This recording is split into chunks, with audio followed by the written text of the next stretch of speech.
Guys এখানে মাত্র revive হয়ে নামতে গিয়ে নিচে খেয়াল করলাম ফুল স্কোয়াড। এর ভিতরে আবার আমার স্নাইপারের শট লাগাই দিয়েছে। এখন বুঝতেই তো পারছেন ফুল স্কোয়াড রাশ করে দেবে। তো প্রথমে ভাবছিলাম পালানোর চেষ্টা করব, কিন্তু তারপরে আবার ভাবলাম না, ফাইট নিয়েই দেখি। তার ভিতরে আমার টিমমেটের কথা শুনেন, একদম পাকনা প্লেয়ার। এরপর এনিমি আমারে কেমনে মারবে সবকিছুর বর্ণনা সুন্দর ভাবে দিয়েছে। এখন ওর টিমমেট আসবে, আইসে একবারে তো এটা ছাদে উঠে ফেলাইবে মারতে মারতে। মানে সর্বোচ্চ চেষ্টা করতেছে আমার ডিমোটিভেট করার। তো সামনেই দেখেন এনিমি রাশ করে দিয়েছে, তারপর হেডশট দিয়ে নক করে দিই। এর ভিতরে আমার টিমমেট কিন্তু সবাই শেষ। তো তারপর দেখেন শাবাশ।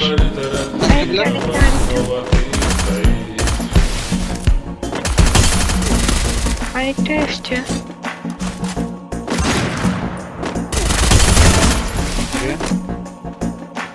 একটা ইন্টারেস্টিং বিষয় হলো এখানে কিন্তু বেশিরভাগ অনলি রেড মারছি। তারপর শেষের শটটা দেখেন, ওই যে দূরে, ওই যে